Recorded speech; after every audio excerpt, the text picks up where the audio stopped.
Listo. Muchos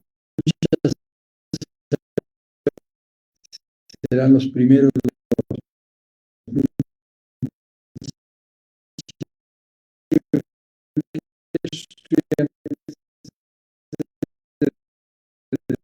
ejercicio.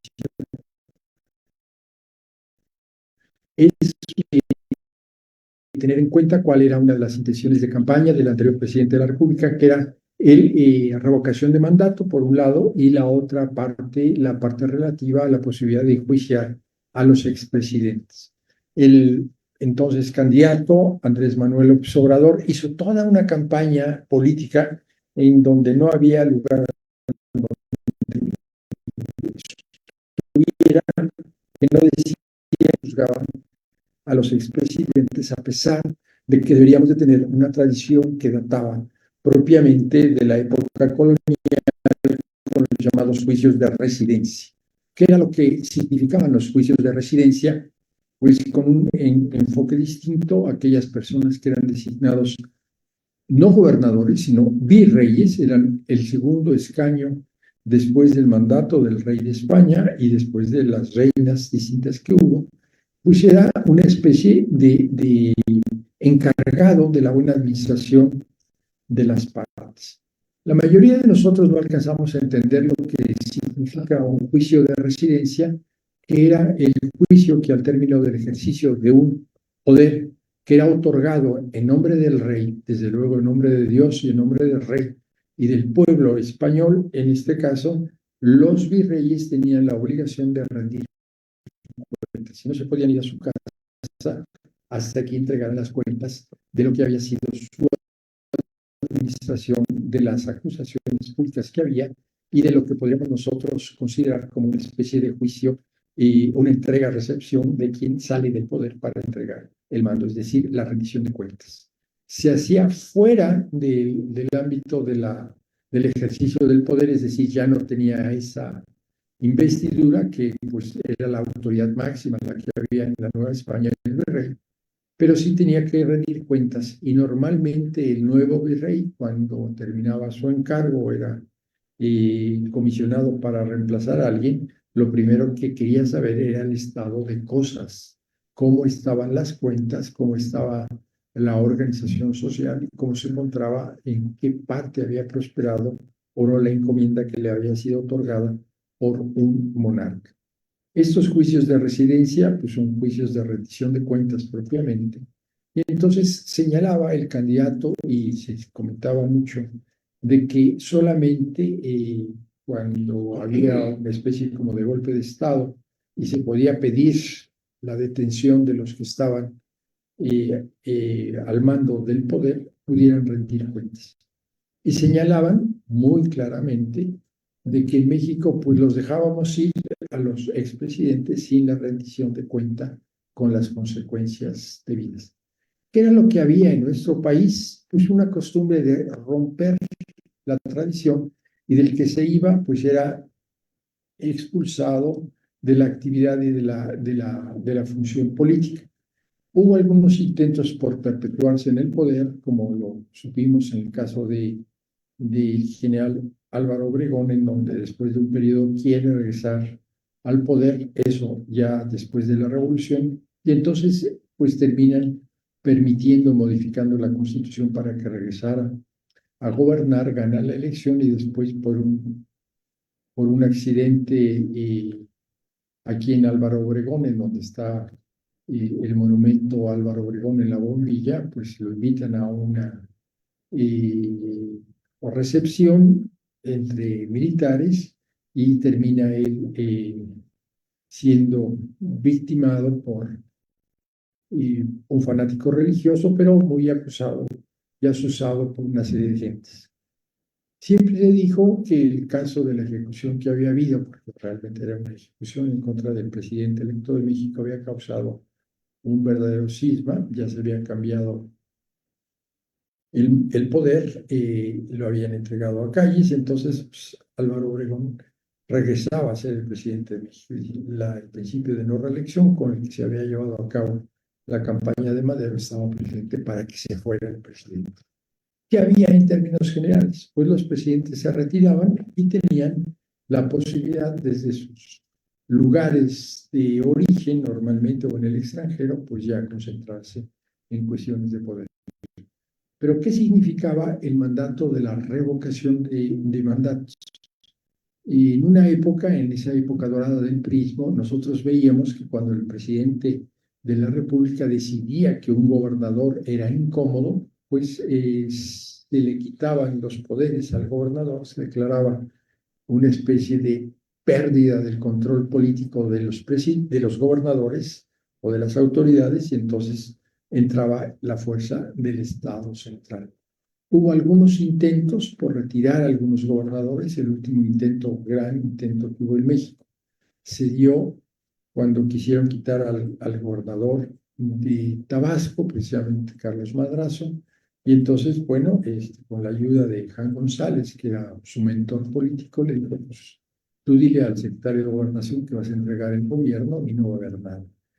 Entonces, era difícil establecer la posibilidad de que si ya te eligieron, te podamos cambiar, te podamos revocar ese mandato.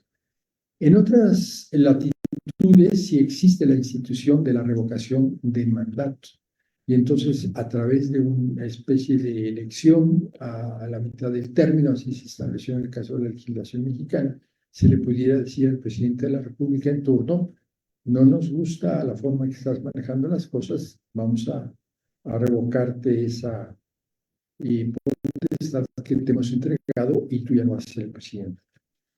Muy buenos días tengan todos ustedes. Es un gran gusto que a nombre de la Facultad de Derecho de la Universidad Nacional, así como de los colegas que nos acompañan en esta ocasión, estemos reflexionando sobre este tema.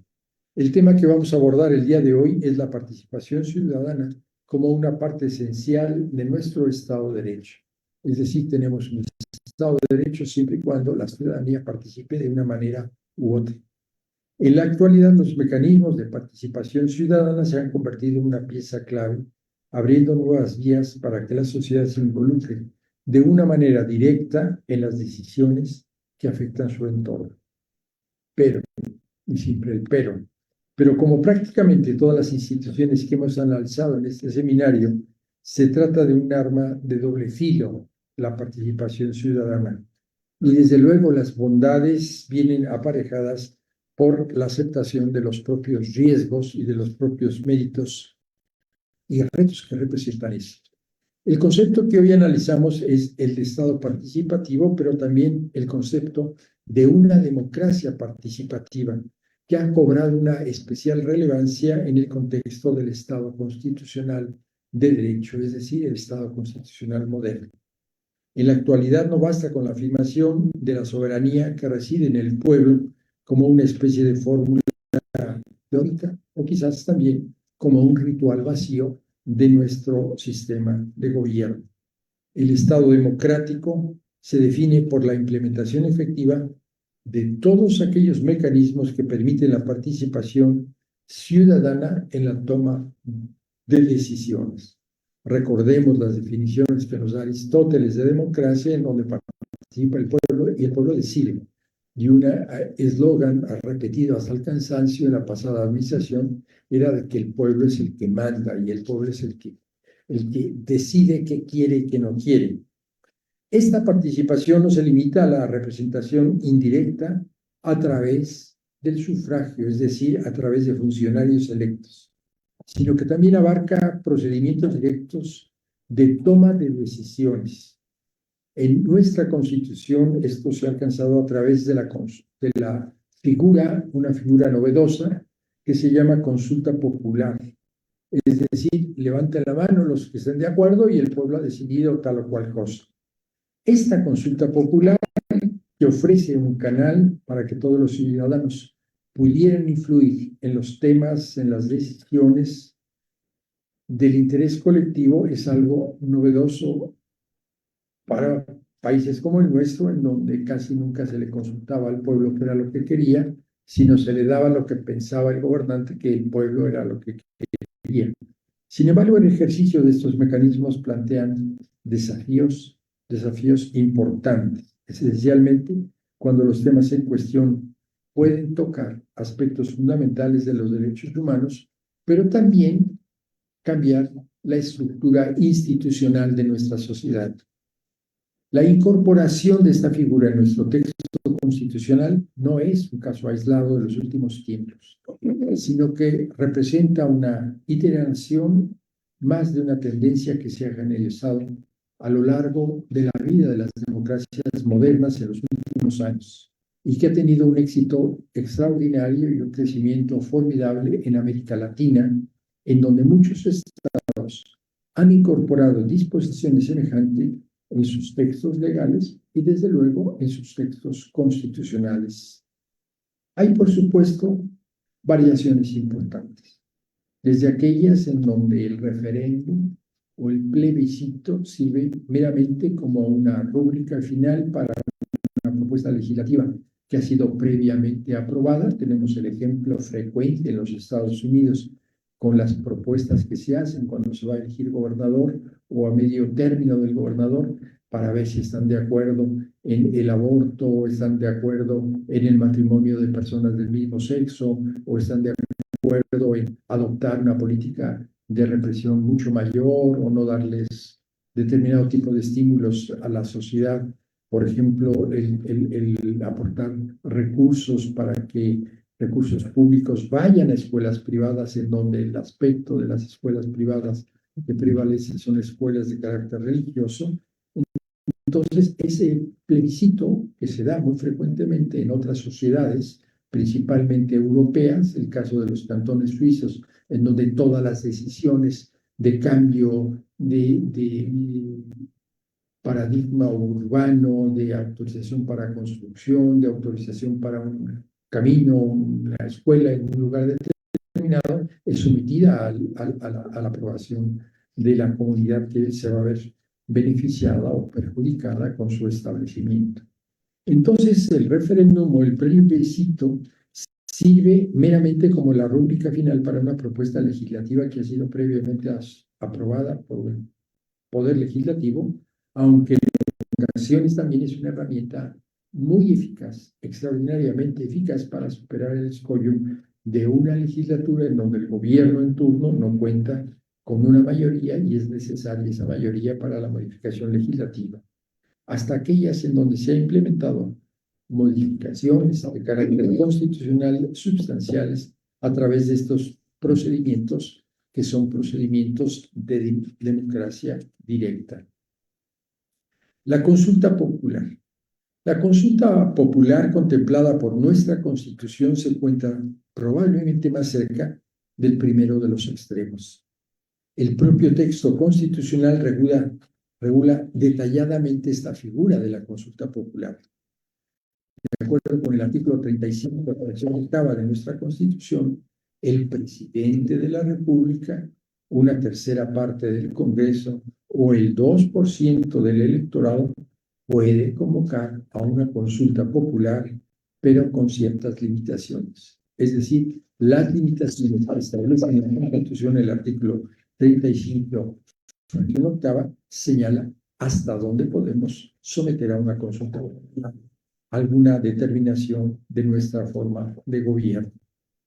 No todos los temas son susceptibles de someterse a la consulta, ya que la protección de derechos humanos, los principios constitucionales, la permanencia o no de los servidores públicos e incluso la seguridad nacional y otros aspectos críticos han quedado exprofesamente excluidos de la posibilidad de un escrutinio popular.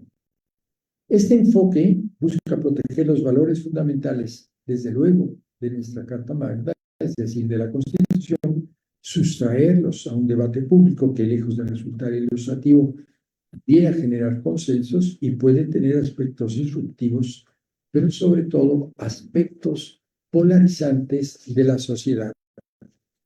Es un hecho que la consulta popular representa un mecanismo importantísimo de democracia directa, permitiendo que los ciudadanos se pronuncien sobre temas trascendentes de nivel nacional o de nivel regional.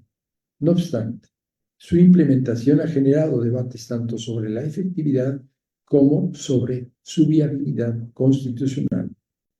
Un ejemplo reciente fue la consulta realizada en México en el año de 2021.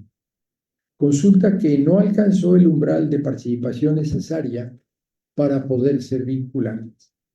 De acuerdo con la normatividad vigente, para que una consulta pudiera ser considerada como vinculante, es necesario que el 40% de los ciudadanos inscritos en la lista nominal de electores pudiera participar efectivamente en ese proceso.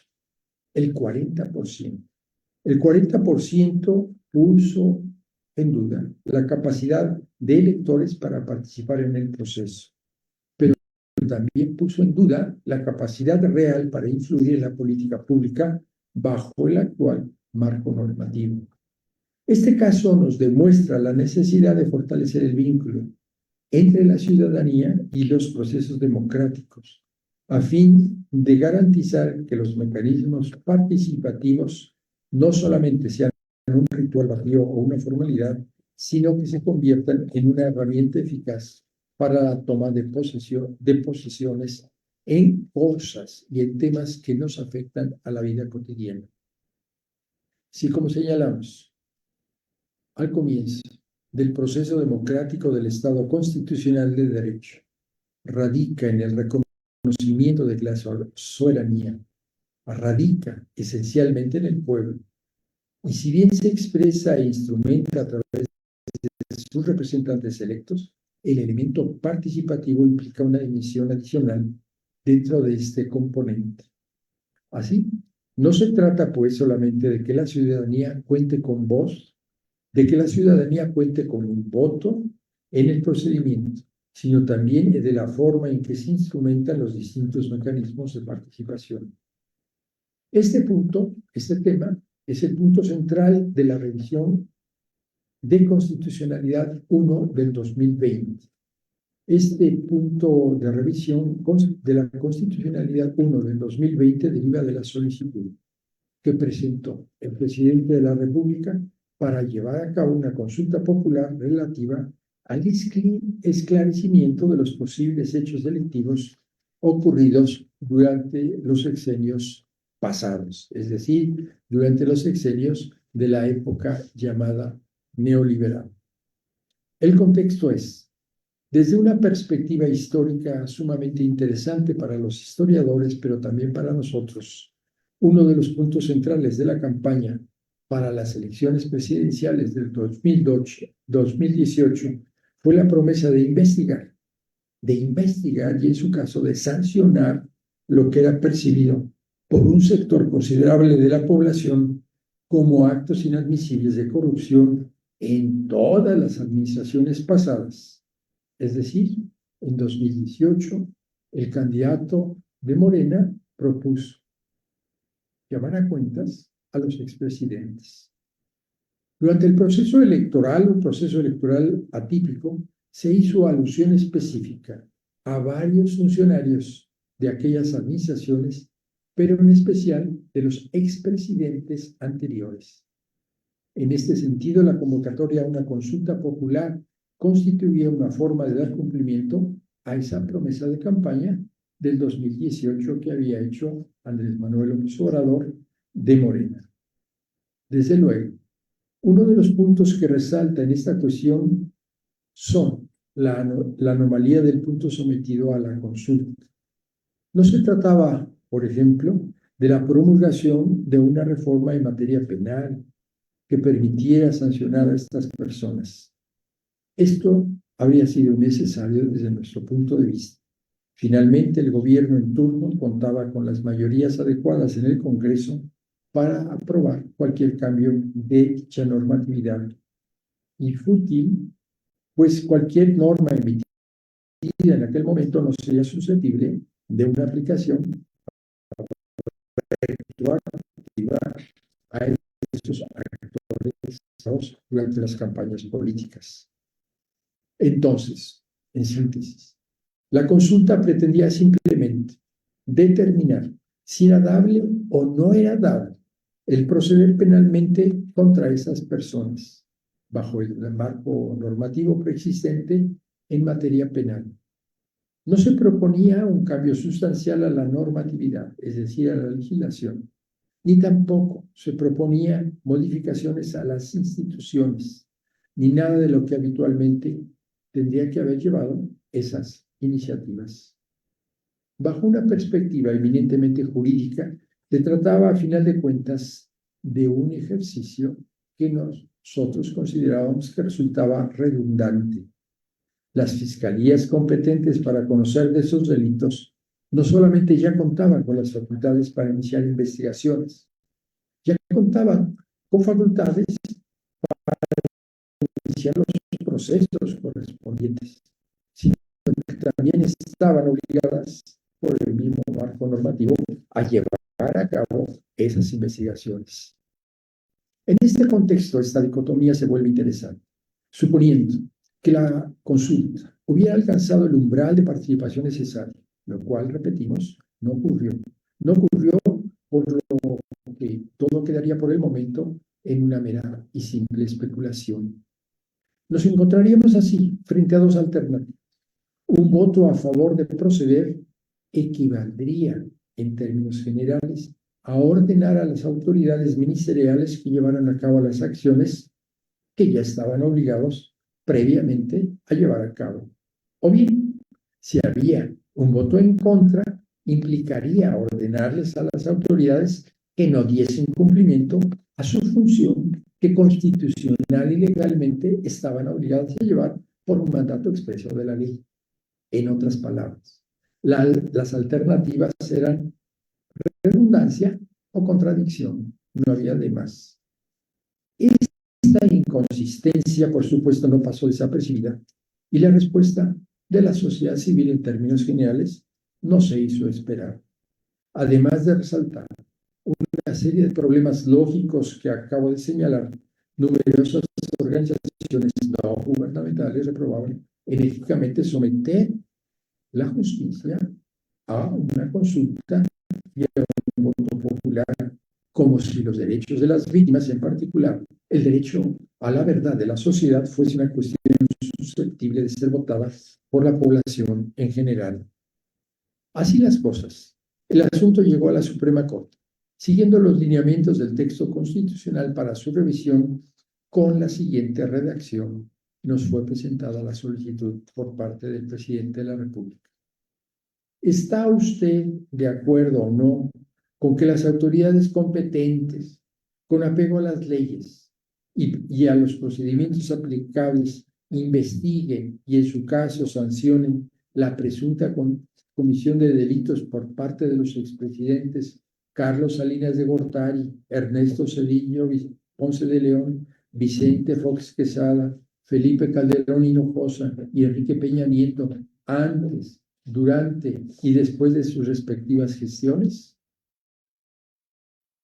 En su estudio, la sentencia partió del análisis del texto constitucional que establece quiénes están legitimados para iniciar la consulta, así como los temas que quedaban excluidos de la misma.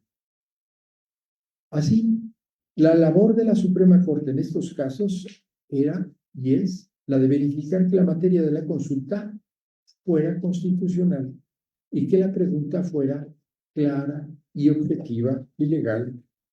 En este caso, la Corte determinó que la consulta propuesta por el presidente de la República era inconstitucional. Y era inconstitucional porque implicaba una restricción de los derechos humanos y sobre todo afectaba las garantías de protección, desnaturalizando el propósito mismo de la consulta. La consulta popular. La consulta popular no puede tener por objeto la restricción de los derechos de las personas, lo que implicaría necesariamente que tampoco puede consultarse si las autoridades pueden o si las autoridades deben de proteger los derechos humanos, pues esa es una obligación de carácter constitucional. En el presente caso, el objeto de la consulta popular era determinar si debían o no investigarse, si debían o no perseguirse los hechos presuntivamente delictivos cometidos por los gobernantes mencionados en la solicitud que había formulado el presidente de la República. No obstante, la Corte concluyó que tal consulta no era, no puede ser viable en un Estado democrático de derecho. Esto se debe a que la investigación y la eventual sanción penal o administrativa de expresidentes corresponde única y exclusivamente a las autoridades del Estado mexicano, las cuales están obligadas a denunciar y a investigar cualquier acto delictivo sin que la opinión pública pudiera influir en el cumplimiento de esa obligación que mandata claramente la Constitución y las leyes correspondientes. La consulta popular, al ser vinculante por su definición constitucional, podría tener consecuencias muy graves. Si la voluntad popular se manifiesta en contra de investigación y sanción de los delitos señalados, esto podría llevar a que las autoridades competentes se pudieran o se debieran abstener de cumplir con sus deberes, incluso si surgieran nuevas pruebas de responsabilidad penal de los sujetos involucrados. Tal resultado sería contrario a los principios y derechos que protege la Constitución política de todos los ciudadanos de este país. Además, el objeto de la consulta podría vulnerar la presunción de inocencia de las personas sujetas al escrutinio público, lo cual es inconstitucional al atentar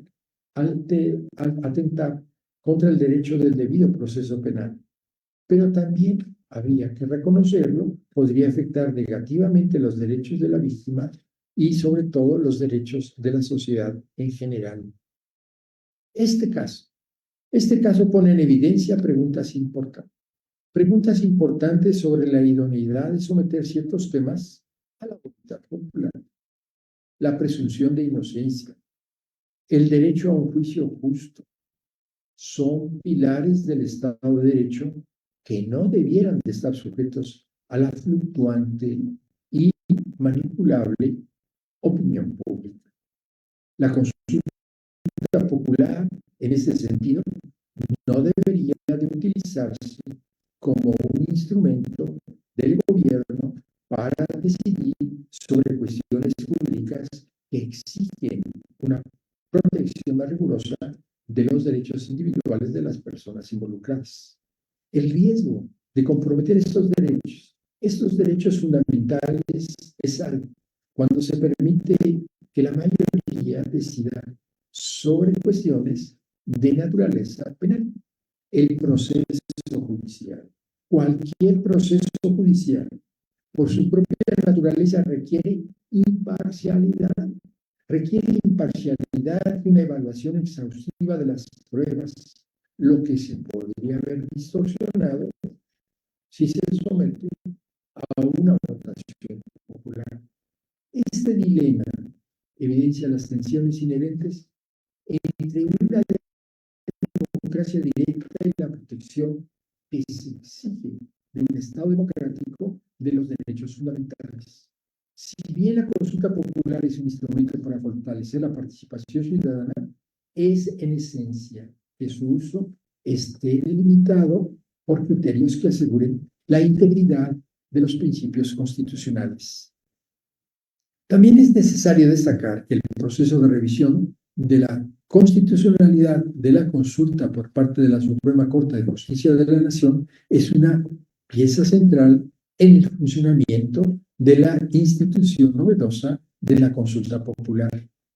Pero también ha generado un debate significativo en la academia en torno a su papel en la interpretación de estas propuestas. Como lo mencioné anteriormente, la Corte, un tribunal constitucional, no solamente actúa como garante de los derechos fundamentales, sino que también tiene la obligación de asegurarse de que las consultas respeten los principios constitucionales que no pueden, bajo ningún concepto, ser objeto y materia de un proceso de votación, como la protección de los derechos humanos y, lo más importante, la igualdad frente a la ley.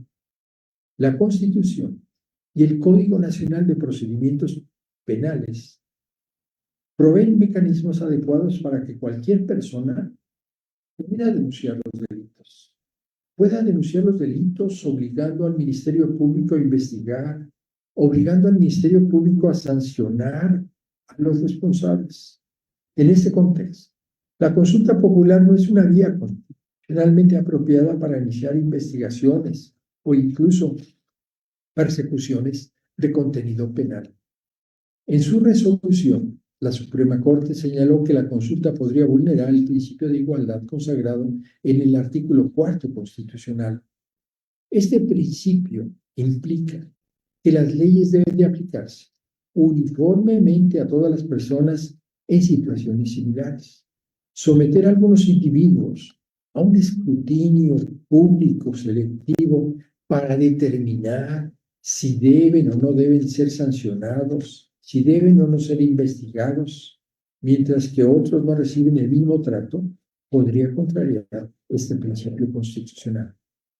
Asimismo, concluyó que la consulta propuesta por el presidente de la República en los términos propuestos y ya señalados era violatoria de la propia Constitución. ¿Por qué? Pues la consulta propuesta resultaba inconstitucional porque condicionaba la protección de derechos humanos a la mayoría, violaría la propia Constitución. Los derechos humanos, no debemos de olvidarlo, los derechos humanos no deben de estar sujetos a decisiones mayoritarias o de votación o de escrutinios públicos. Los derechos humanos y las obligaciones de cualquier Estado democrático en su protección no deben de estar nunca sujetas a la votación popular. Además, permitir que la consulta determinara la investigación y sanción de los delitos comprometería la autonomía de las instituciones de justicia, pero sobre todo violaría los principios de igualdad ante la ley. Sin embargo, una mayoría de 6 ministros votó en contra del proyecto original, argumentando que aunque la materia de la consulta podría ser constitucional, era necesario reformular la pregunta original planteada. La mayoría, es decir, 6 de 11, consideró que el objeto de la consulta, bien interpretado, no involucraba someter a votación la investigación de delitos o violaciones de derechos humanos.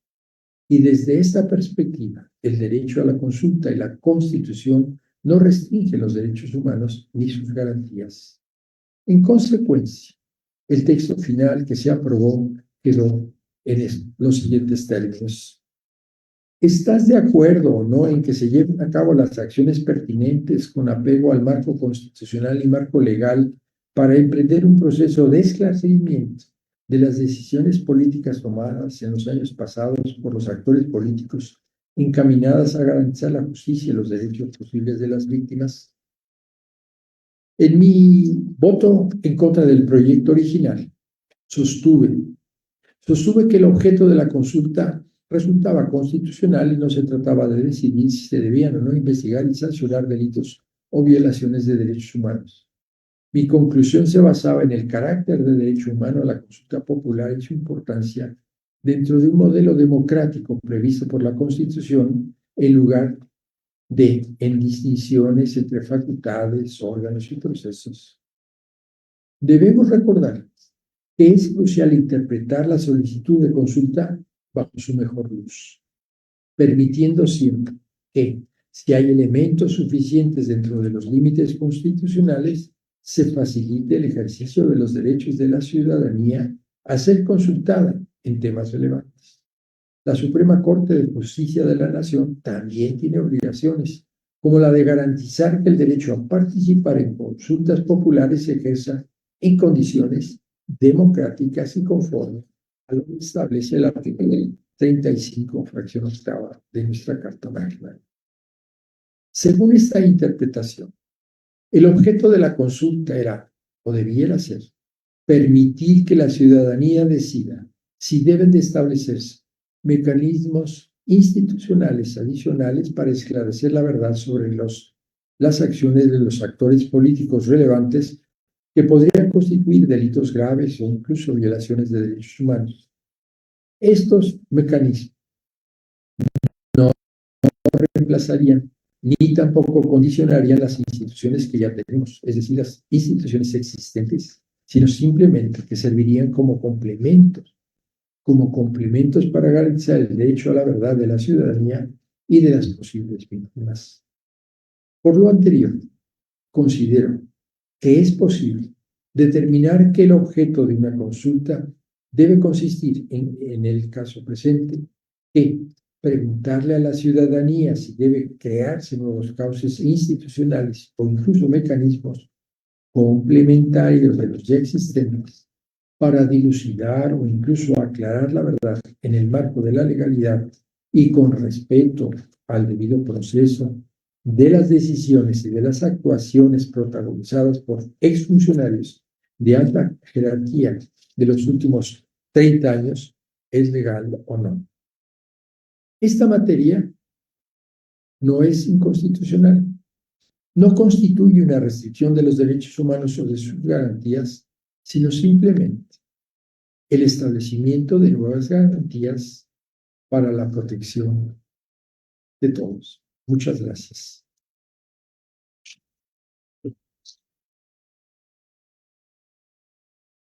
No sé si vieron la nota, fue muy circulada la nota del día de ayer de Reforma.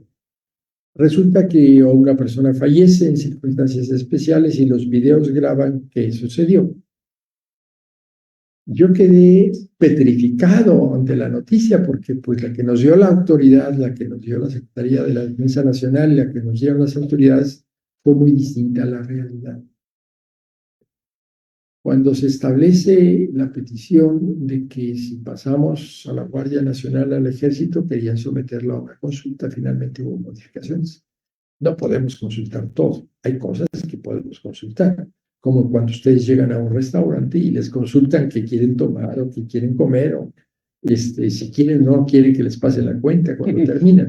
Nadie la quisiera recibir, pero bueno, está uno obligado a pagarla, a saldarla antes de irnos. En el caso de la Universidad Nacional, tenemos una aspiración legítima o no legítima que va en camino.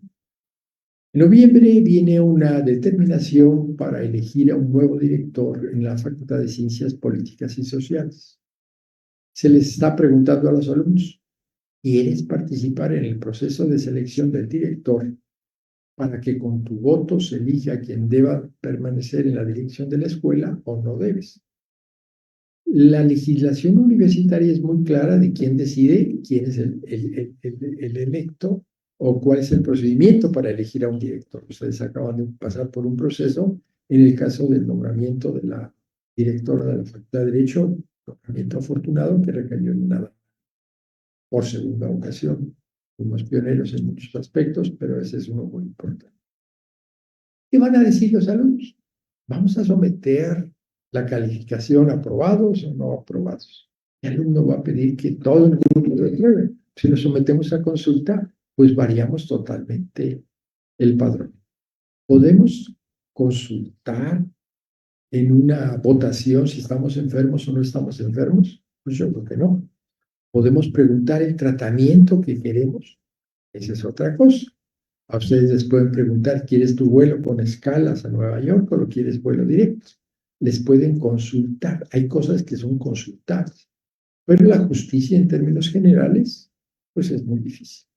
En el caso norteamericano es interesante porque la decisión de si ser responsable o no ser responsable o va a seguir el procedimiento se puede someter a una consulta de un jurado popular que aparentemente va a representar a la población en términos generales. Los procesos de selección del jurado son muy, muy interesantes y todo eso. Y acabamos de asistir en términos generales a un procedimiento que nos lo han refregado en la cara en todos los medios con relación a un funcionario que dice no hay pruebas, me acusan y el juez lo condena porque tenía una doble vida en términos generales. Pero pruebas, no. Son los dichos de las gentes que no pueden desvirtuar y está sometido a un procedimiento. La justicia en términos generales, que el día de mañana se proponga en México el impartir justicia por jurado, pues no existe un jurado muy duro o muy blando, porque va a depender, lógicamente, de las circunstancias y de las emociones de la venta del juicio. El procedimiento que se está siguiendo en Francia, en el cual una mujer es sometida a violación permanente durante 10 años por su marido, en donde invita a todos a tener sexo con su esposa que está totalmente drogada y no responde a sus... Pues significa muchas cosas. El matrimonio de personas menores de edad está sembrando a toda Europa porque hay muchos casos en donde los padres de una educación musulmana obligan a las hijas a casarse con quien ellos deciden, mayores de edad, niñas de 14 años que son entregadas a personas de 50 o 60 años que han viudado, pues va a ser sometido a un procedimiento para ver si se modifica o no se modifica la legislación de esos países para permitir el matrimonio de menores.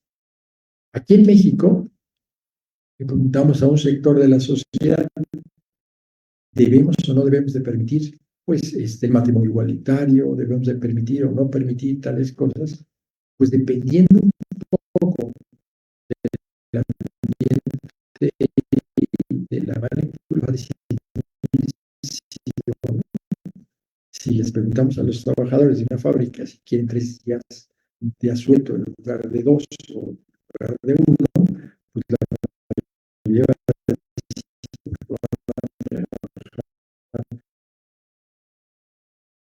vamos a preguntar si se los vamos a fijar.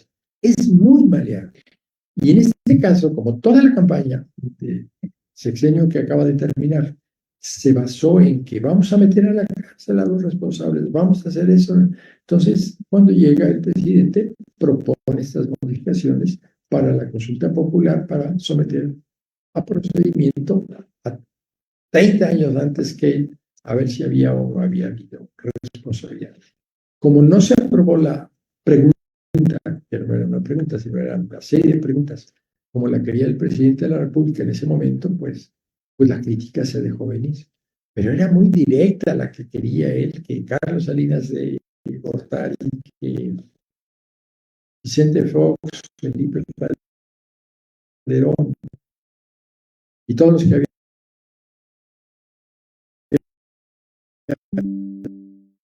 de la prescripción, pues dependía mucho de los delitos a los cuales sometíamos nosotros.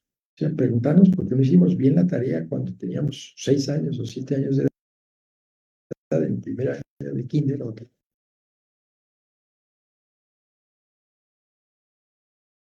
nos ocupemos de cosas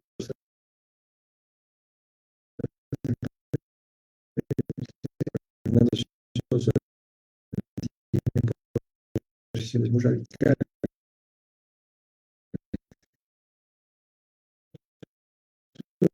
Y yo espero que ya le paso la palabra. Bueno, a mí me llama la atención el tema de la consulta popular y podríamos tener una visión más fresca. Nuestro sistema, como estaba funcionando antes bueno, todo el siglo pasado, era un sistema que estaba pensado en la representación popular, o el mecanismo para la construcción ideológica de nuestro orden jurídico. Es decir, depositábamos en la representación popular, pues el mandato de la construcción del orden.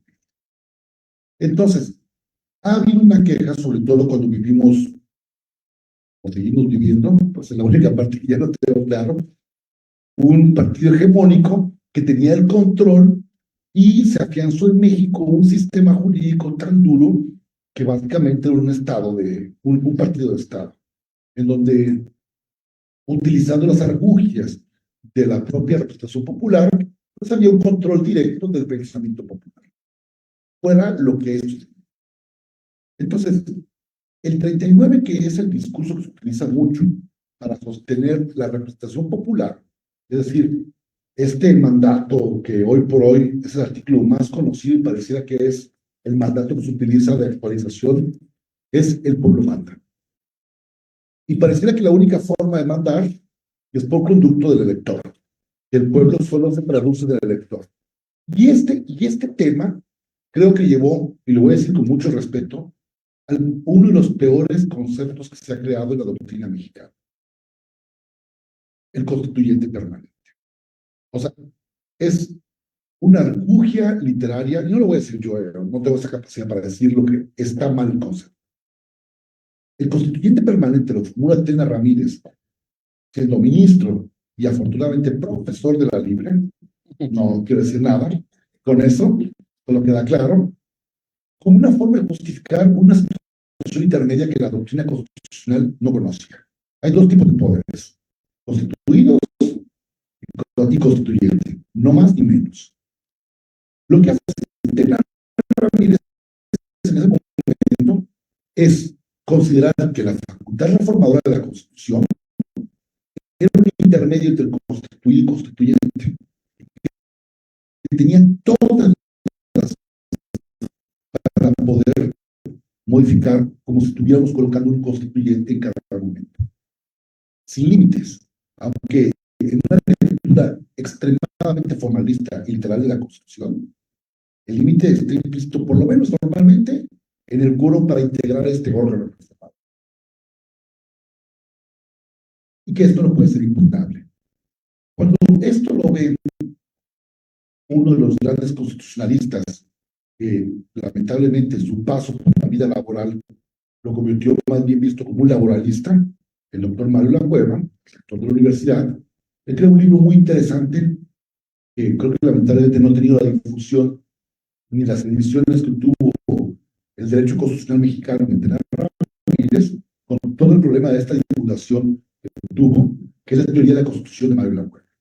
Creo que hoy por hoy conozco dos ediciones, una del 80 y tantos que hizo el doctor Jorge Carpizo, y creo que una reedición que hizo el Tribunal Superior, a sugerencia del ministro González Alcántara. En ese libro, Mario Lacueva, en un ejercicio insólito para esa época, le contesta directamente a Tena Ramírez y se dedica a analizar el tema del órgano de reforma. Le dice, a ver, aquí tienes tres problemas. El primer problema es que confundes lo que es un acto de reforma con un acto de modificación. Lo que está permitido es una reforma, adición, pero no modificación. Dos, confundes constituido con constituyente. Y tres, tienes un serio tema de los representantes. Tan es así, dice, que no se quería dar esa facultad tan poderosa que usted sabrá que muchas instituciones de la Constitución del 17 característica del órgano de reforma monetaria, la restricción directa de la sociedad dinámica constitucional, pensaba únicamente en mejoras de reforma, una visión tan grande. Entonces, gran parte de la justificación de Tena Ramírez es como el pueblo que él es, no había mecanismos de participación constitucional directa del pueblo. Entonces va a ser llamado constituyente permanente un órgano pluripotencial, por no decirlo omnipoderoso. Y creo que hoy por hoy, cuando yo escuchaba las discusiones ayer, pareciera que las objeciones de Mario Lacueva, que poco son observadas, que en alguna oportunidad tuve un artículo que trabajé y discutí con el doctor Pimer Flores, justo este dilema hoy por hoy tiene mayor actualidad, con una pequeña variante, la variante de que hoy sí tenemos mecanismos de participación ciudadana. Y entonces, bueno, vamos a entender este justamente para contrarrestar los vicios que se habíamos encontrado en nuestro sistema de representación indirecta y de dos elementos: consulta popular y dos, el famoso referéndum. Me voy a concentrar en consulta popular y voy a hacer algo que me llama la atención, un poco para ver cómo las tensiones de la representación directa e indirecta parece que soslayan los propios discursos que hoy están presentes y que tendrán constitucionales. El primer argumento que escuché ayer, que fue una de las peores sesiones que he tenido en mi vida, hay maneras más interesantes de perder el sueño que lo que hice yo ayer. La próxima me voy a resumir a ver un Twitter o algo. Y puede ser todo, porque fue objeto de la elección. El pueblo es sabio y el pueblo no se equivoca. Estoy explicando lo que dice. Entonces, mi pregunta más curiosa es, ¿por qué está vedado ciertos temas a la consulta popular? ¿Cómo? ¿Cómo? ¿Qué pasa con esto? Entonces, a ti, un órgano reformador, lo puedes hacer todo, porque tú mismo te autoconcibes con esa facultad, sin límites, y te creas una categoría intermedia que obedeció básicamente a popularidad mainstream que tuvo Tener Ramírez como ministro y como profesor, pero la consulta popular se encuentra limitada. Y entonces aquí viene algo muy interesante. ¿Por qué? Porque la participación directa de una decisión de Estado está limitada. Y veamos en qué tipo están limitadas. Hay cuestiones que me quedan claras. La cuestión más álgida, más popular, es que pareciera que la Suprema Corte, eso todo depende del discurso. Alguna vez cuando leía a Foucault, comprendía que el poder no se ejerce ni por el dinero, ni por las armas, sino porque tiene el control del discurso. Un poco a este libro del orden del discurso, por el cual desarrolla el biopoder es esto. El argumento contra la Corte fue lo siguiente: la Corte no permite que el pueblo decida si sancionamos a los expresidentes, pero son derechos humanos. Un derecho humano debe permitir, aún al peor canalla, tener la libertad de poder ser juzgado en tribunales imparciales, aún en la peor circunstancia. Eso es un elemento fundamental de la dignidad. Y entonces, la consulta, que también fue aumentada en el catálogo por el presidente López Obrador de qué es lo que estaba intocado, y ustedes van a detectar qué es, para decir que ahí el pueblo no es necesario. Entonces, veamos la lógica. Permiten un poco ver esto, porque en el discurso la Corte no permitió juzgar. Y después del discurso la Corte colocó una pregunta inentendible. La realidad lo que hizo la Corte es que tomó el argumento que no estuviera vinculado con las prohibiciones y para flexibilizar en un precedente la posibilidad de potencializar las consultas, permitió la Corte que se llevara a cabo con el argumento del propio presidente. Si resultaba un poco raro, pues la realidad es que la Corte lo sacó de lo que decía la petición presidencial, que esto no se termina de lo que no se dice. Esta pregunta rara, confusa, llevada a cabo, pues fue lo único que no tocaba con las prohibiciones constitucionales. Pero entonces, hoy por hoy, que estamos presentes en un régimen que el pueblo manda y que aparentemente el pueblo votó, yo no recuerdo haber pensado en una votación, porque además eso viene desde el 17 y desde el 57, pareciera que el órgano reformador es totipotencial, como una célula que puede crear todo. Pero la participación directa del pueblo pareciera que se convierte en un órgano limitado, con facultades no decisorias. Y aquí viene lo interesante. ¿Qué es lo que no puede ser objeto de consulta popular? ¿Qué es lo que está sustraído hoy por hoy de lo que se puede someter o no a votación en nuestro orden jurídico? Y permítame replicar. Digo, tengo la fortuna o desfortuna de no aprenderme nada de memoria. Hoy por hoy creo que es una fortuna porque en una semana cambió la Constitución tantas veces que tendría conocimiento inútil. ¿Qué les digo? O sea, eso es un poco lo que, miren, ¿qué es lo que está sustraído conforme a la Constitución para la consulta popular? Vamos a los derechos de la ciudadanía y está en la fracción 8, inciso C, punto tercero. ¿Volvieron o voy mal? Dice, no podrá ser objeto de consulta popular la restricción de los derechos humanos. Eso tiene una razón muy sencilla. Los derechos humanos, por su naturaleza, son contra minoritarios. Pero también obedece a una razón histórica. Muchas cosas de reconocimientos humanos pueden ser en un contrasentido popular. Y como se busca garantizar esta visión en contrasentido popular, pues se busca defender a la Constitución, como decía este ministro americano John Elly, como cadenas que eviten que y sostengan al poder cuando pierda el rumbo o desvaríe. O sea, usando la metáfora de Ulises que tanto usa John Elster. Pero un ejemplo muy claro es el siguiente.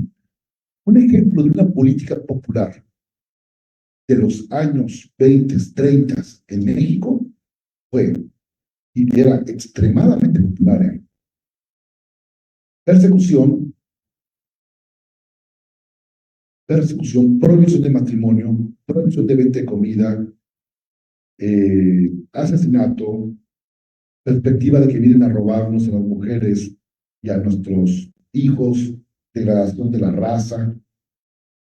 Fue una política gubernamental de persecución contra los chinos en México. Fue en todos los sentidos. Era extremadamente popular.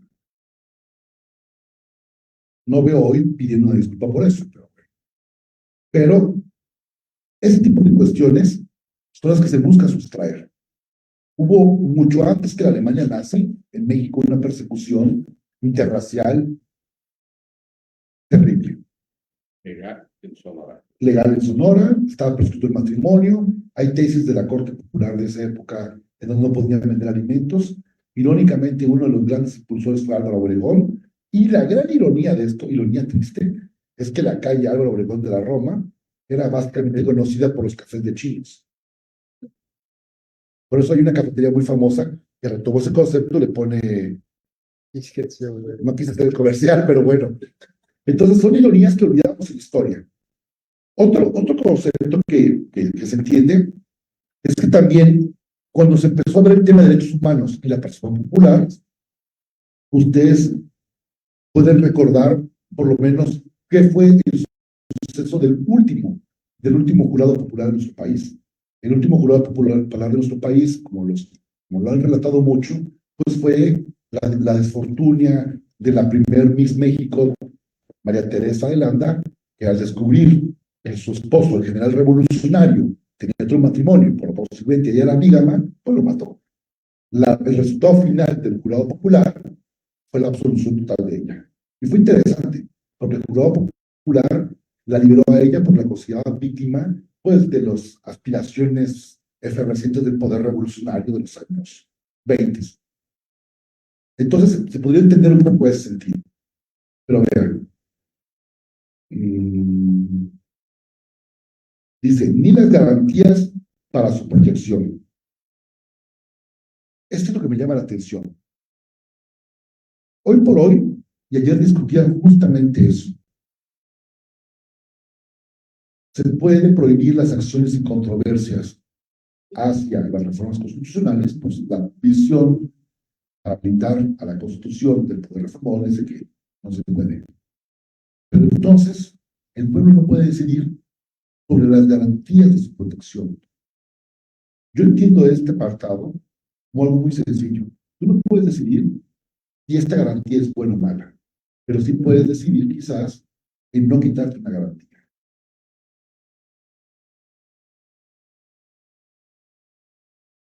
Y hoy por hoy es interesante cómo tú excluyas de la consulta popular temas como, que a mí me llamaría más la atención, como la obra de infraestructura de ejecución, la seguridad nacional y organización, funcionamiento y disciplina de la Fuerza Armada y la permanencia o continuidad en el cargo de los servidores públicos de elección popular.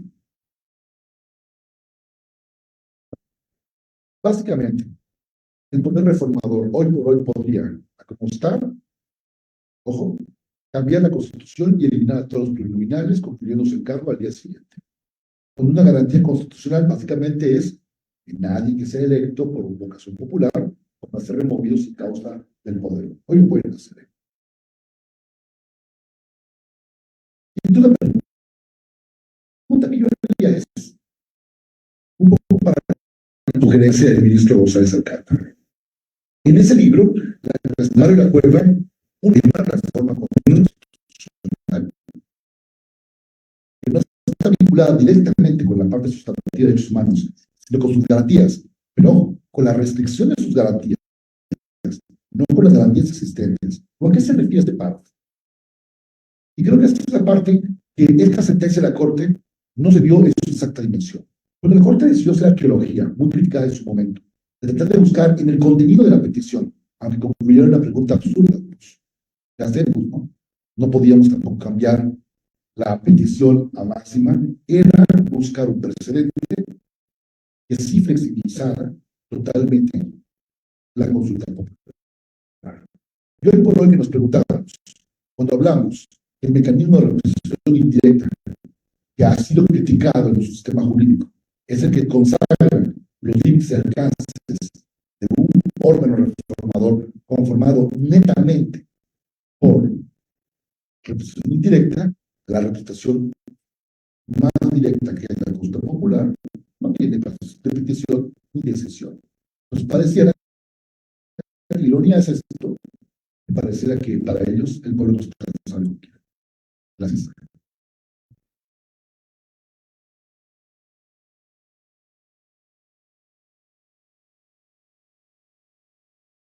Yo quisiera ir viendo si hay muchas preguntas, comentarios, y no, yo puedo siempre brincar a la mesa, luego me subo, brinco de la mesa. Digamos, a mí me encanta mucho ese pasaje que hacía referencia a Fernando de Tena Ramírez y Mario de la Cueva. Hemos tenido la oportunidad de discutirlos varias veces. Y yo concretamente, de verdad, por aquí lo tengo, siempre tengo ese artículo por aquí a la mano. No me tardo de encontrarlo. No nos pusimos de acuerdo en la promoción, es más gratis. Pero, digamos, sí, el tema de cuánto daño nos hizo esa mutación constitucional, ¿no?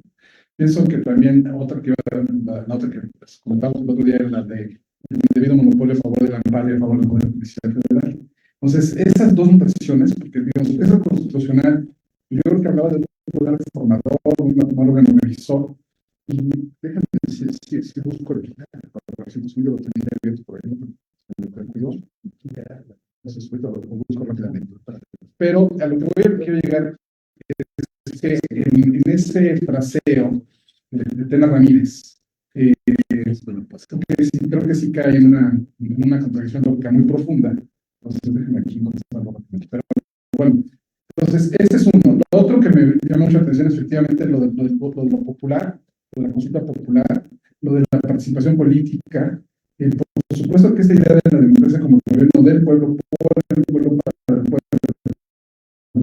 sobre todo pues, el de la referencia a la soberanía popular, y ahí quizás las discusiones si hay o no hay límites de soberanía popular. Pero por el pueblo, que es esta parte de la participación, de que el pueblo puede participar de manera directa o indirecta. El tema que me parece fundamental es justo ese, ¿no? Que veamos qué elementos tienen que ser participación indirecta. Listo, requiere a los ministros de la Corte a través de los propuestas del presidente de la terna y luego del senador, hay una elección indirecta, esa es la mejor fórmula.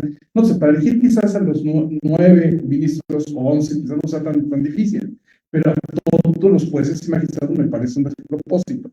Entonces, ahí la parte esta de ese balance por el pueblo, esa relación por el pueblo, pero hasta dónde, ¿no? En qué casos tendría que ser directa y en qué casos la participación tendría que ser de alguna forma más indirecta. El tema de la consulta es efectivamente yo creo que la pregunta obligada se volvió ¿por qué en este caso sí le cambiaron la pregunta y por qué en otros casos no le cambiaron la pregunta y las declararon inconstitucionales? Entonces, es ahí también lo que la Corte tiene que hacer cargo a veces de cuándo ha sido inconsistente, ¿no? Entonces, ahí nos falló en que en una sí lo quiso hacer, pero no lo había hecho en los demás, y en ese entiendo que lo quiso hacer pues, por alguna forma, por congraciarse con el presidente, pero de todos modos quizás sale mal el tema. Y bueno, la revisión que tenemos que hacer a las consultas populares, sobre todo por los requisitos tan altos que se hacen prácticamente inviables. Y les recuerdo que todo comenzó con una consulta que ni siquiera siguió los términos legales, la de la nueva aeropuerto internacional de la Ciudad de México.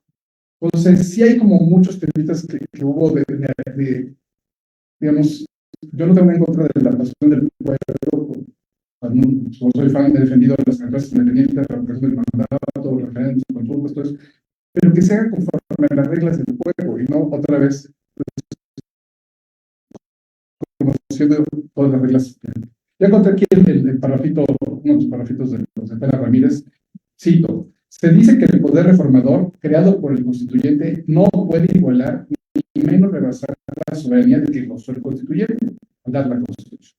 Porque la facultad de reformar es una facultad atribuida, una competencia auténtica y como tal limitada.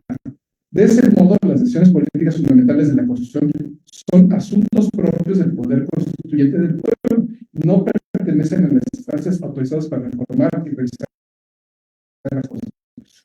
Dice Tena Ramírez. El error consiste en considerar como constituido al órgano revisor, cuyas funciones son en verdad de constituyente. De verdad que qué manera de dar maromas saldiverescas desde aquel entonces. Es de la libre. Y bueno, gracias a nota. ¿Recuerdan mi nombre? Verónica Cervera. Verónica Cervera. Déjame decir la vuelta. Estimado amigo Jorge Ordóñez, y bueno, pues, Elba Jiménez. José María.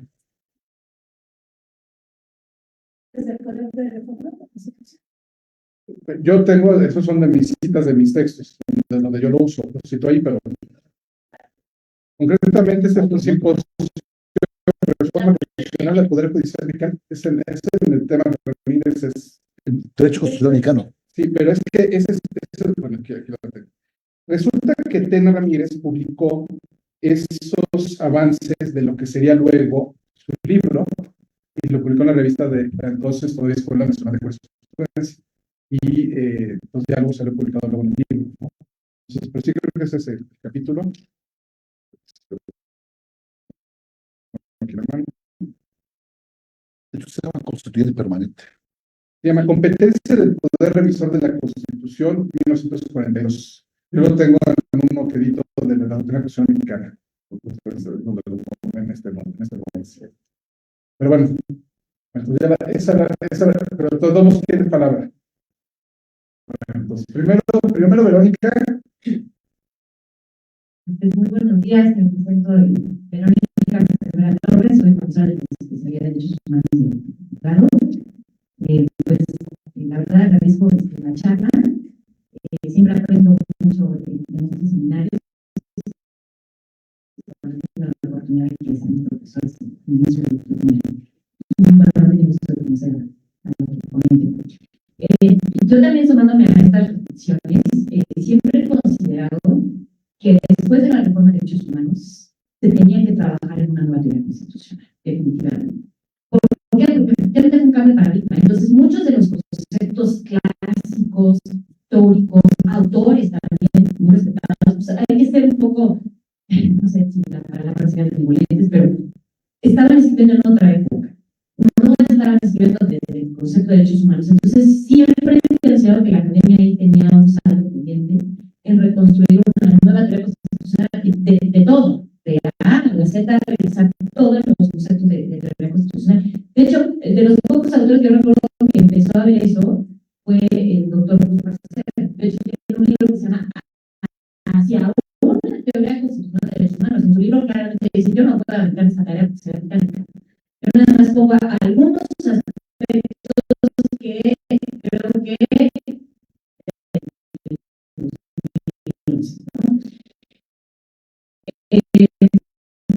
claro que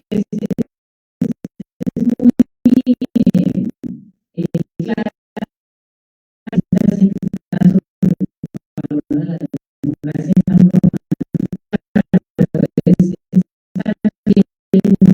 un concepto de más antaño que los derechos humanos, ¿no? Entonces también provoca mucho conflicto.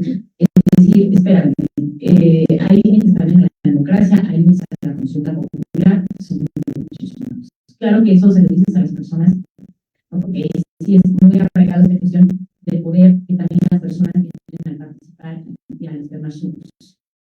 Pero yo sí considero aquí, comparto que los derechos humanos sí tienen esta naturaleza contramayoritaria.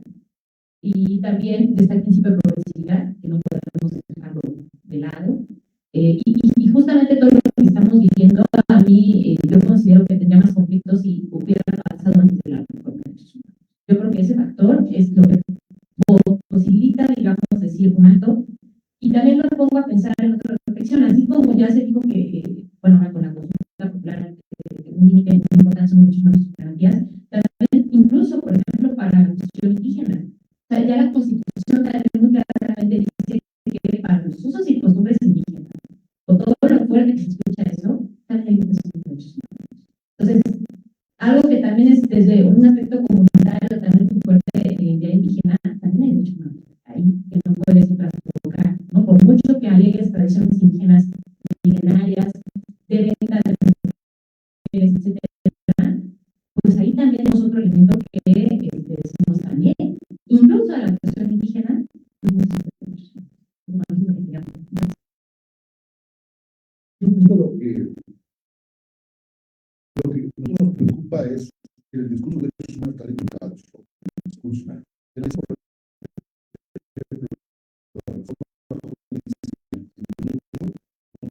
en teoría sí evita el amparo volvió otra vez monónico por la formulación, la controversia sigue existiendo, el artículo primero, aunque se estaba interpretando, sigue existiendo, que es un artículo de reconocimiento, pero ¿qué pasa? Generalmente tienes un discurso fuerte, pero tienes normas tan abstractas que tienen problemas de aplicar. Entonces, lo que sí creo que algo muy interesante en nuestra teoría constitucional es que, digo, Mario de la Cueva escribió en línea completa la familia, en la misma, o sea, en la misma, solo que es más, su gran contribución de Mario de la Cueva fue en materia laboral, pero su obra es de la misma época. Tenía mucho que ver también en que había una idea propia de los amigos. O sea, antes sobre una teoría emocional un poco más robusta que las de Marcelo, pues propiamente Haber, el Estado constitucional, entonces no veo.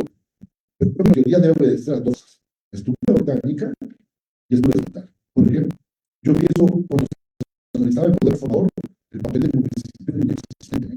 Ni siquiera se consideraba uno. El orden se iba aceptando hasta los años 70. Y por ahí, un constituyente de apellido Pastrana sí solicitaba que fuera incluido el municipio dentro del orden constitucional.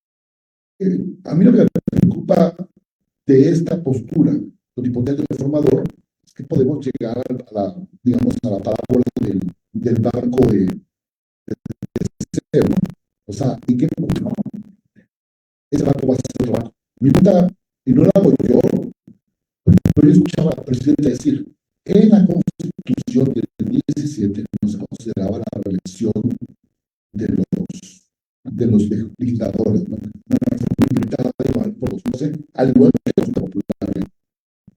¿En qué punto volver a la Constitución del 17 sería otra vez regresivo, ¿no? O sea, ver su historia, el poder reformador para modificar. Y a mí me preocupa con esa reforma y con la mayoría que tienen ellos, es muy fácil usar el tratado. Y si tú usas el tratado, matas tu norma de contacto. Y para dar un derecho antes, quizás políticamente no se ha caído. Entonces, digamos, el problema de cuando tú creas una disposición normativa con mayor ligereza para incluirla, que es el sistema de los Estados Unidos muy ligero, lo que se requiere es la aprobación del Senado. Y la forma de expulsión es exactamente la forma de integración. Entonces, vean, aún sin una mayoría absoluta, había la posibilidad, que no sé por qué no había la tentación, de haber denunciado el tratado, de haber denunciado la cuestión de los tribunales y mantener el estatus primero sujeto a una revisión por parte de la Corte Americana. Es decir, yo creo, aún, hoy por hoy, nuestro artículo primero, que lo hemos tratado es indirecta. Y esto nos puede también mucho riesgo.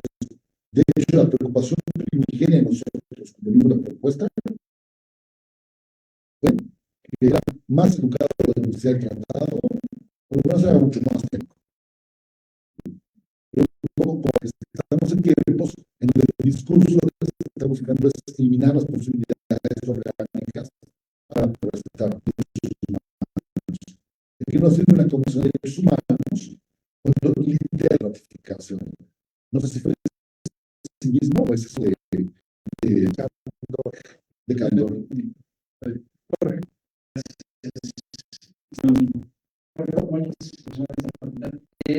Yo quisiera poner tres temas que son acá, pero que pueden contribuir al debate que tenemos actualmente y cómo la consulta popular y la discusión del ministro y de Fernando para tocar tres puntos que me parecen fundamentales respecto no solamente a la consulta popular, sino en general a todos los métodos procesales de control constitucional. Y el primero es el hecho de considerar la consulta popular, el hecho de la alcaldía, es un tema que también puede afectar la interpretación de tocar a la Constitución en sus reformas. La consulta es un mecanismo de participación de democracia directa, pero ampliar los mecanismos de participación de democracia directa es muy difícil, va a ser mucho más difícil en este tiempo, pero ese es justo, y precisamente en el tema de la narrativa y el apoderamiento del discurso, lo que creo que se debe empezar a exaltar. Es decir, pues Fernando decía de su participación, si de verdad queremos o queremos quieren que el pueblo mande, pues hay que ampliar los mecanismos de participación de la misma manera o no los tiene el legislador y no los está teniendo y no los tiene, pues también es una buena exhibir, pero yo que estaba en clase que hay que exhibir el rey desnudo y hay que exhibir su ignorancia y hay que exhibir que están en una habilidad teórica espasa, como ahorita lo decías, es más técnico y tratar de decir queremos más estar en el sistema interamericano, esta barrabasada que están cometiendo.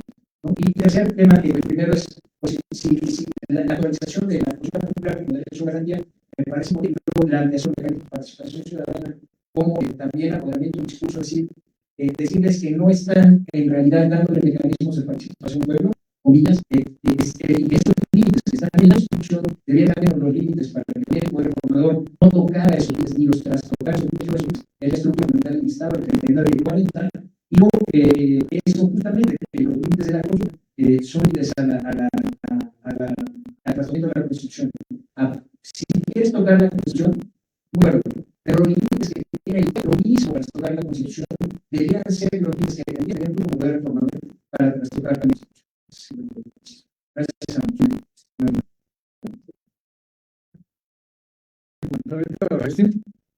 ¿Me pasa el micrófono? Te llevo la voz. Bueno, para que quede en el canal perfecto. Gracias. Buen día. Yo soy profesor de Derecho Internacional, de área claro, y otras asignaturas. Lo primero que comentaría es,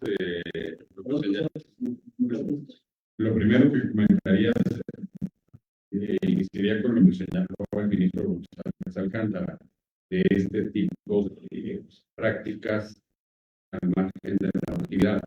En los institutos de la Universidad de la UNAM, se tiene acostumbrado a hacer una especie de encuestas o votación sobre quién o quiénes son los indicados a las direcciones.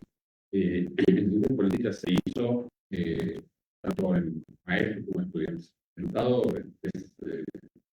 no de elección de junta favorece a una dama. La prensa que no puede con otros. Pero sí hay una tendencia en la universidad que creo que va a ir ya en un plazo que está pasando y va a ser necesario incorporar al cuerpo normativo. Es como lo que está ahí. Pero el punto central es el que me señala hasta dónde puede interpretarse que el pueblo, en su mayoría, en una dualidad, es el pueblo, pero el pueblo no es el partido oficial con 36 millones del pueblo, de la primera referencia, ni siquiera del padrón de los 128. La segunda, con ese pueblo hubo una sobrerepresentación, una representación que alcanza mayorías calificadas. En ese diseño de reforma constitucional, al tema electoral, le ampliaron su mandato 2 años. Me pareciera ahí ya el actor político Santiago Pesado de derecho, un socio círculo. Y luego, ¿no? Y sí es cierto, pues Fernando, de la paz, de la acción, la controversia, pero me voy a referir al principio de protección de la minoría. Ahí está la acción, pero no van a alcanzar 33% para poderla ejercitar, hasta lo que se ha visto. Bueno, entonces, eso es muy grave, porque un aspecto es poner el mecanismo, accionarlo, y ya que la Corte decida si tiene o no razón, pero el que no puedan accionar el mecanismo que está en la propia Constitución, pues se vuelve ocioso. Yo apuntaría eso, ¿no? O sea, ya lo otro ya lo he dicho, el tema de la restricción de expresiones generales, el último punto, la impugnación del segundo transitorio de que esta regla opera para el trámite. Mire, yo ingresé en 1972 al Tribunal Judicial, a la Ciudad de México, de oficial supernumerario. Me he desarrollado. Yo me acuerdo que todas las leyes decían, los asuntos en trámite o en procedimiento se resolverán con la ley que dio en origen. Y aquí para adelante, con la ley nueva. Esa era la regla, porque con la ley que se inició el asunto lo terminas. Y ahora resulta que la ley posterior, bueno, el transitorio posterior,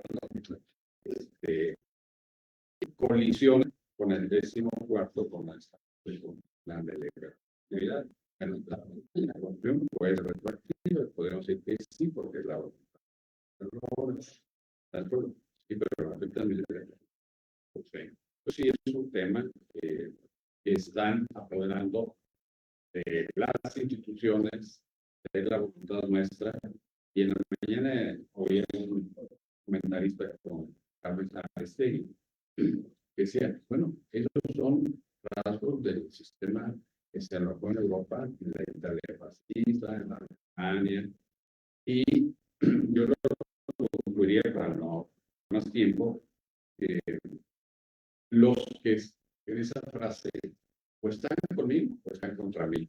Y los que están contra mí son traidores de la patria. Y bueno, eso lo han dicho, ¿no? Entonces, la patria es un concepto muy amplio. Sí creo que hay una disminución que va poco a poco de los derechos. Para poner un caso concreto y no especulaciones, la Constitución de 1857 iniciaba la propiedad privada. Decía que se podía expropiar previo pago. Pagan antes. La del 27, prácticas abusivas, porque quieren construir mal. Y habló del dominio directo inmediato. Mediante, ¿cuándo es mediante? La Constitución de la Ciudad de México, en la que participó, entre otros, creo que ilustre, alcance, pero varios habla de propiedad privada. Es un derecho que se gana. La regla es que la regla inferior o la norma inferior no puede restringirlo, pero sí puede ampliarlo, ¿no? Y la modificar dentro del alineado. Sí, se disminución. Pareciéramos que estamos con el gobernador Calles cuando prohibió los diputados. Gracias. Es muy preocupante. Es muy preocupante. Miren, nosotros estamos con jóvenes de ustedes. Ya una sorpresa la gran. Muchas gracias. Reflexiones, pasamos a la competitiva. Bueno,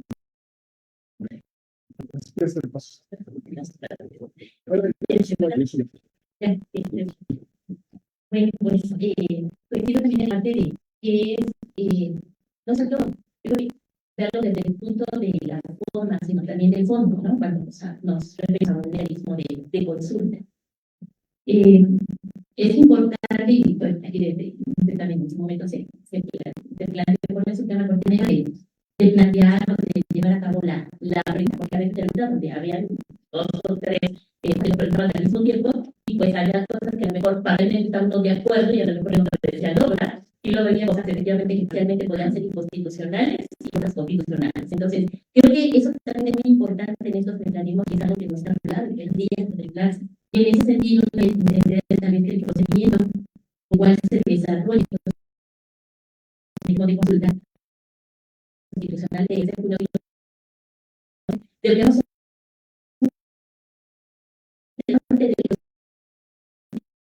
fundamental. Y esos principios preservativos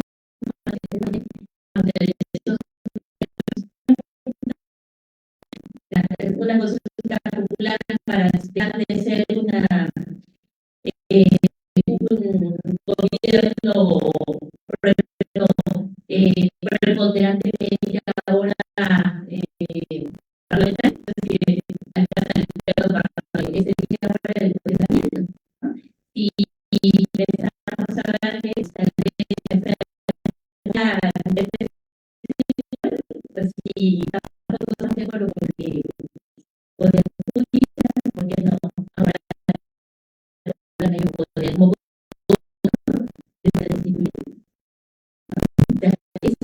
Mira, yo creo que la primera reflexión, por ejemplo, la descarbonización, es más seria, es una reflexión a la configuración. Dos terceras partes, la mayoría, ¿no? Ahora, se ha construido, por ejemplo,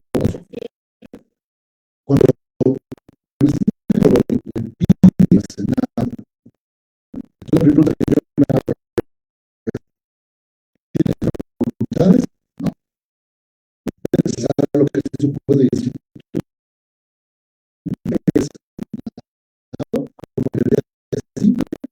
Afectando el olor de la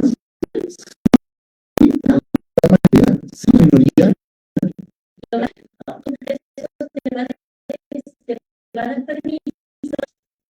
O una persona, pero ya hay facultad y fue solo el Senado con mayoría de la militares que las autoridades tienen límites de una función de dirigirse o de reformador de una norma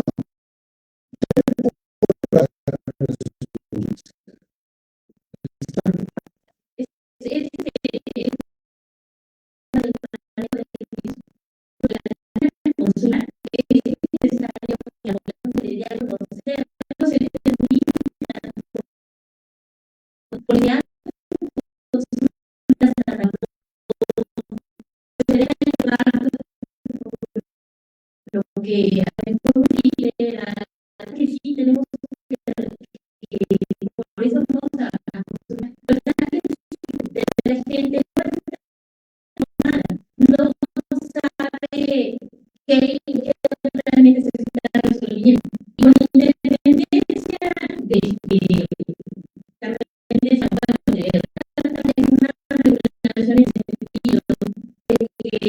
de lo que rescate de la consulta popular nunca podríamos tener de agotar, de limitar, de derechos fundamentales una consulta a una persona interpreta el proceso de consentimiento es el resultado de la consulta en contra de una resolución que pues no deberíamos concluir o deberíamos llegar de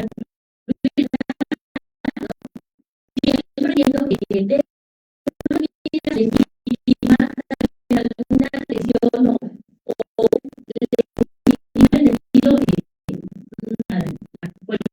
en contra de la restricción de la limitación de la privación o lesión de los derechos no se podemos hablar en este aspecto de una posición un tanto paternalista de acuerdo de los tipo de derechos fundamentales que corresponden como dice, yo creo que podríamos, porque no encontrar y a la parte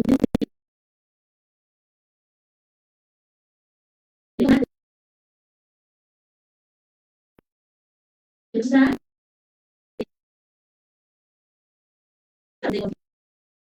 están pensando que no creo que sea lo correcto porque el gobierno pero ese es el deber de la autoridad. Si desde la reforma de 2011 estamos planteando respetar, proteger y garantizar los derechos humanos, pues yo siempre quiero presumir que el autor ya está obrando de buena fe y nunca de mala fe en contra de mis derechos. Luego entonces nunca podría o debería de utilizarse el resultado de una consulta en el sentido de ir y atentar contra los derechos fundamentales de las personas, de restringirlos y mucho menos apoyando el famoso principio de progresividad. O sea, a mí la verdad me resultaría un contrasentido. Y ya nada más para terminar este punto, bueno, pues resulta también preocupante, ¿no? Esto que se habla en el tema de la supremacía constitucional, ¿no? La supremacía constitucional aún por muy suprema, pero tampoco debemos de ir a la cuestión de considerarla y ponerla en un pedestal a la Constitución, porque al final de cuentas la Constitución pues, es el derecho, es un instrumento que debe estar al servicio del ser humano y que no se puede trastocar. Creo que pues es parte de la naturaleza del derecho que es dinámico y que tiene que irse ajustando a las nuevas realidades. Pero no, tampoco pues puede por eso ser tan maleable y ser tan fácil de modificar sin establecer los mecanismos que desde el constituyente también hablábamos de esa forma rígida de reformar la Constitución, pero con mecanismos más no solo desde el punto de vista de la forma, sino también desde temas de fondo. Ahora diríamos, yo no podría o entendería que podríamos modificar ahora la Constitución violentando derechos fundamentales, restringiendo, suspendiendo derechos fundamentales. Creo que es un aspecto más que tendría que sumarse al día de hoy si habláramos de una nueva Constitución y de una teoría constitucional y de un deber de las autoridades de cómo hacer uso del poder público, porque si no estaríamos ante verdaderos abusos de poder.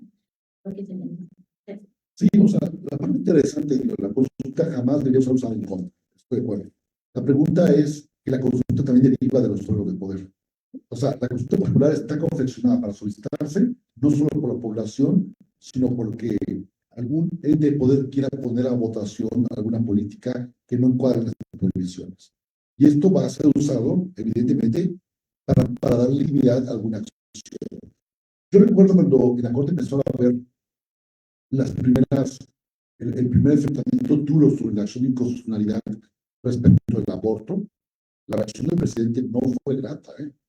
Un poco lo que extensó en ese fue el papel conciliador de la secretaria de Gobernación, la Sánchez Cordero, que se decir que estaba a favor de un primer proyecto que hicimos nosotros, la ponencia del ministro González Alcántara, y después la que subió bien. Lo interesante de lo que yo en ese momento decía, es cosas que poner a consulta. ¿De acuerdo? O sea, si hacen minería de datos, eso demuestra el telos de algunas cosas. Tú pones a consulta el aborto hoy por hoy, estamos ganados. Y eso es por la preocupación que encontramos como, por ejemplo, someter a votación a los jueces, sobre todo los jueces del Foro Común y los jueces de distrito y colegiados, que su trabajo es el contrapeso del poder, porque lo que se va a poner en juego, ¿qué es lo que la gente? Un poco nuestra experiencia cultural local es que mucho que resuelve un juez va a popular en un 50%.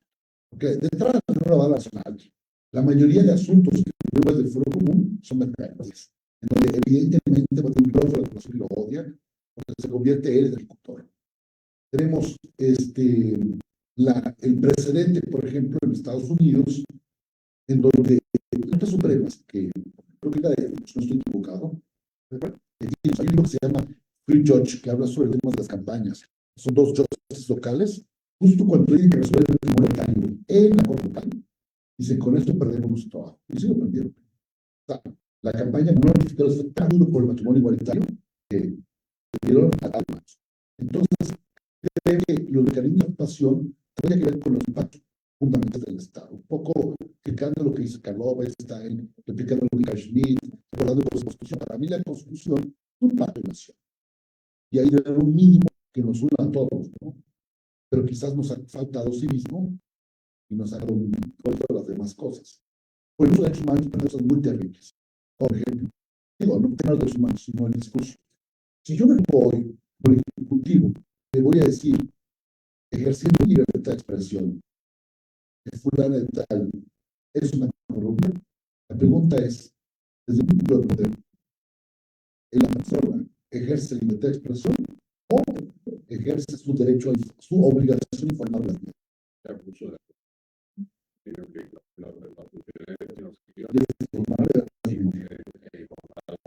Pero no le corresponde.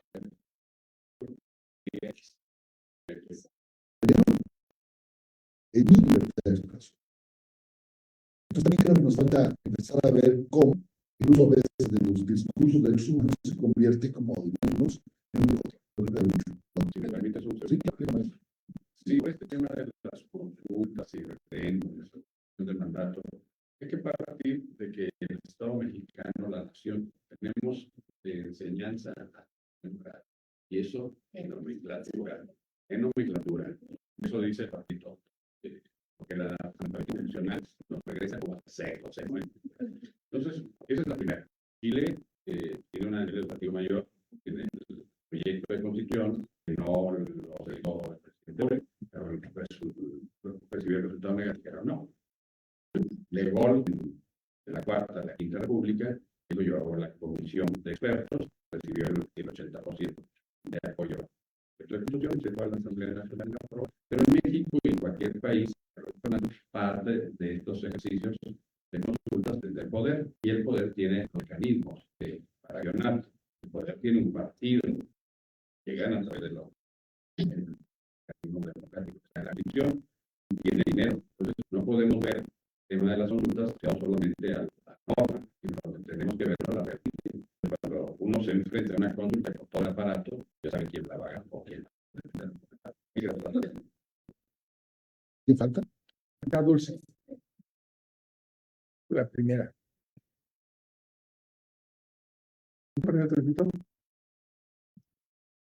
Gracias, fueron muy interesantes.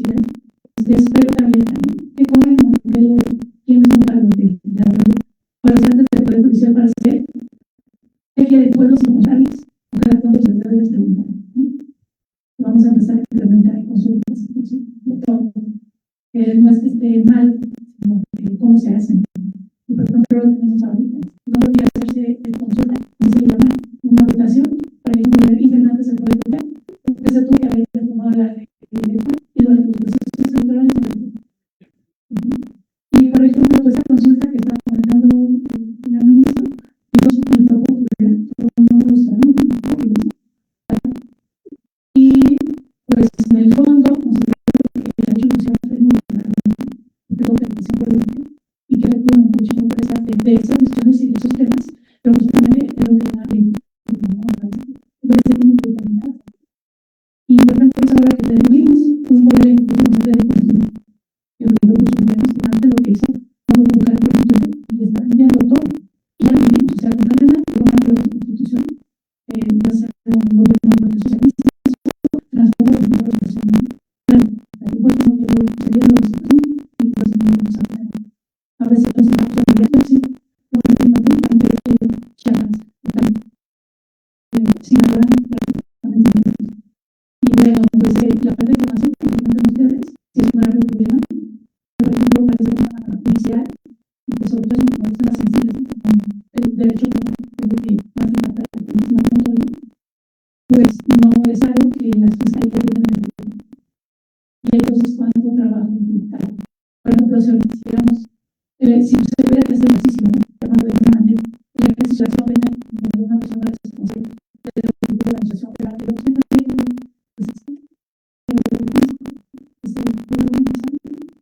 digo que yo todavía no consigo que ese tipo no me entienda, ni me pido ahí un tema.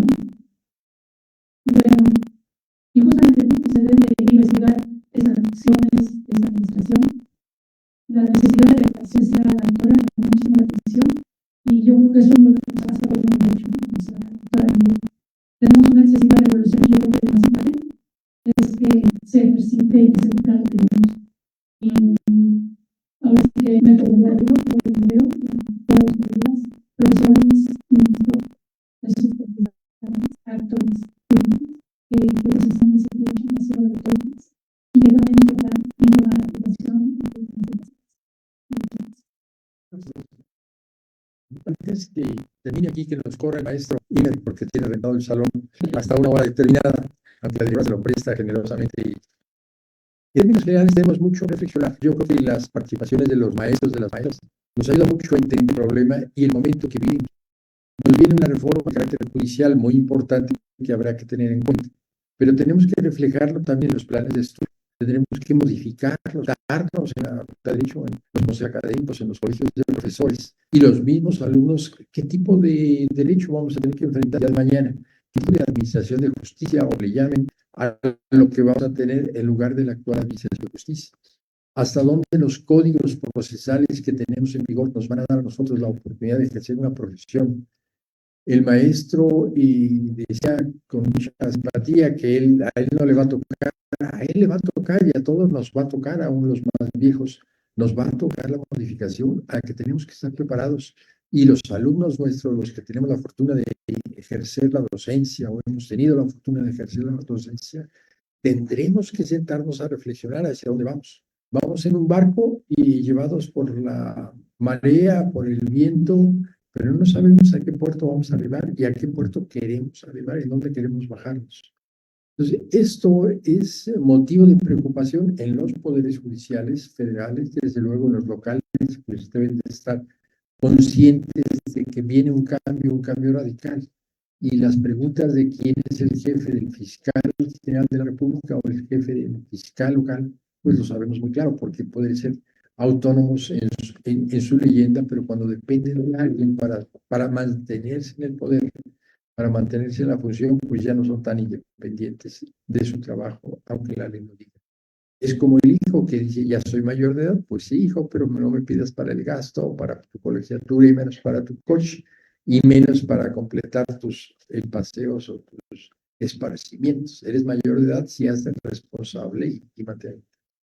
Yo creo que esta reflexión que nos invita el maestro Imer periódicamente, y ojalá lo siga haciendo, y dándonos la oportunidad de intercambiar opiniones, todos nos vamos con la cabeza llena de preocupaciones, que no sería el objetivo de estas pláticas, pero sí de que tomemos en cuenta la realidad en que vivimos, la oportunidad que tenemos de ver cómo reacciona el poder total, el poder ejecutivo, el poder legislativo y el mismo poder judicial, que está cambiando esto por horas, ¿eh?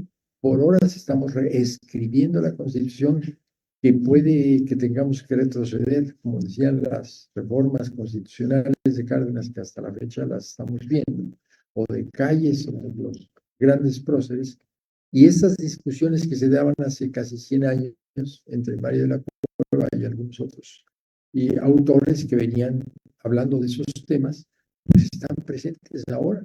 Lo que tenemos que hacer es tomar conciencia, independientemente de que someta o no a la votación, al voto popular o a la encuesta o al referéndum, sin entender que en muchas sociedades se maneja esto.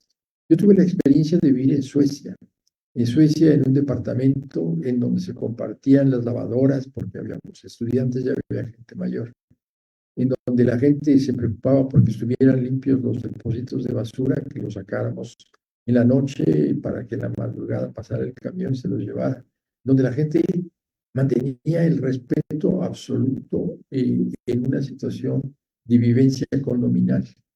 Después viví aquí en México como estudiante en un condominio en donde el vecino le robaba el foco de la entrada de o le estacionaba el coche del vecino, no había respeto por nada. Cuando a la señora del 8 le robaban la ropa para poder tender la del 7 y la aventaba por la azotea. O sea, no sabemos vivir en convivencia porque no estamos preparados a respetar el derecho del prójimo.